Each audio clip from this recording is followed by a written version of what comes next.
ప్రియమైన దేవుని పిల్లలారా, ప్రభువైన యేసుక్రీస్తు నామంలో మీకు నా వందనములు.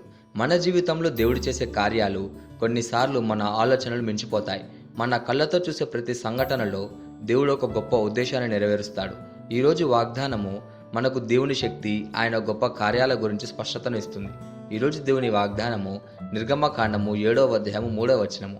నిర్గమకాండము 7వ అధ్యాయం 3వ వచన వాక్యం ఇలా ఉంది: ఈ సూచక క్రియలను, నా మహత్ కార్యములను విస్తరింపజేసేదను అని. ఇది కేవలం ఒక వాగ్దానం కాదు, ఇది దేవుని శక్తి యొక్క ప్రకటన. సూచక క్రియలు అంటే ఆయన చేసే అద్భుతాలు, శక్తి ప్రదర్శనలు, మన కళ్ళ ముందు జరిగే మహత్ కార్యాలు. ఇది రెండు విషయాలను మనకు గుర్తు చేస్తుంది. మొదటిగా, దేవుడు సజీవుడే ఉన్నవాడని నిరూపించడానికి ఆయన అద్భుతాలు ప్రదర్శిస్తాడు. రెండోదిగా, తన ప్రజలను రక్షించడానికి ఆయన శక్తి అపరిమితమని చూపిస్తాడు. ఫరో హృదయం ఎంత కఠినమైనా, అతని సైన్యం ఎంత పెద్దదైనా దేవుని ఆలోచనను ఎవరు ఆపలేరు. ఆయన తన ప్రజలను విడిపించడానికి ఎన్ని మార్గాలైనా సృష్టిస్తాడు. మన జీవితంలో కూడా ఇది వర్తిస్తుంది. మన సమస్యలు ఎంత కఠినమైనా, మన ప్రార్థనకు సమాధానం ఆలస్యమైనా, దేవుడు తన సమయంలో తన శక్తిని ప్రదర్శించడానికి ఆ పరిస్థితిని ఉపయోగిస్తాడు. మనం ఎదుర్కొనే కష్టాలు, అడ్డంకులు, ఆలస్యాలు చివరికి మన మహిమ కోసం మాత్రమే.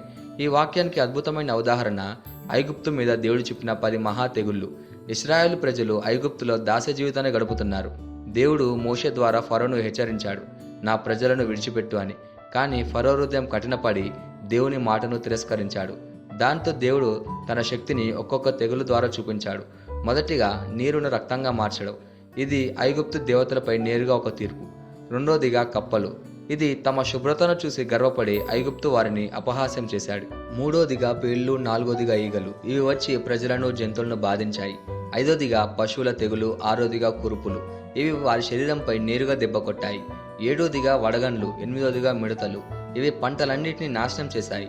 తొమ్మిదోదిగా, 3 రోజులు చీకటి ద్వారా ఐగుప్తు వారు పూజించే సూర్యదేవుని అవమానపరిచాడు. చివరిగా, మొదట పుట్టిన సంతాన మరణం ద్వారా ఫరో లొంగిపోయాడు. ఈ ప్రతి తెగులు కేవలం శిక్ష మాత్రమే కాదు, అది దేవుని మహిమను, అధికారాన్ని ప్రపంచానికి చూపిన ఒక చిహ్నం.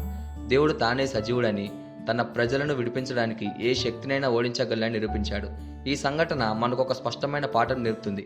మన సమస్యలు ఎంత కఠినమైనా, ప్రపంచమంతా మనకి వ్యతిరేకంగా నిలిచినా, దేవుడు తన సమయంలో తన మహత్కార్యాలు చేసి మనల్ని విముక్తి చేయడమే కాక తన మహిమను విస్తరింపచేస్తాడు అని. ఈ వాగ్దానాన్ని మన జీవితానికి ఎలా తీసుకోవాలంటే, మొదటిగా దేవుని శక్తిని విశ్వసించాలి. పరిస్థితులు ఎంత కఠినమైనా ఆయన సహాయం చేస్తాడు అని విశ్వసించాలి. రెండోదిగా, ఆశను కోల్పోకూడదు. దేవుని సమయంలోనే అద్భుతం జరుగుతుంది కాబట్టి మనం నిరాశ పడకూడదు. మూడోదిగా, ప్రార్థనలు నిలకడగా ఉండాలి. మోషే మరియు అహరోనులాగా దేవుని వాక్యాన్ని నమ్మి ముందుకు సాగాలి. నాలుగోదిగా, ఆయన మహిమకు సాక్ష్యంగా ఉండాలి.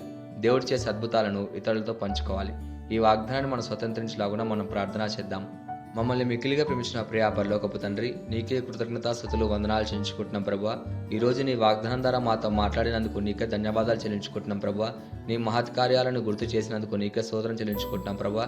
పరిస్థితులు కష్టంగా ఉన్నా నీ శక్తి పెద్దదని మేము విశ్వసిస్తున్నాం ప్రభువా. ఫరోను ఓడించి ఇజ్రాయెల్ వారికి విడుదల కలిగించావు ప్రభువా. అలాగే మా సమస్యల నుండి కూడా మమ్మల్ని విడిపించి మాకు జయం కలగజేయమని ప్రార్థిస్తున్నాం ప్రభువా. నీ సమయంలో నీ సూచక క్రియలను మా జీవితంలో విస్తరింపజేయమని ప్రార్థిస్తూ యేసుక్రీస్తు నామమున అడుగుచున్నాము తండ్రి, ఆమేన్.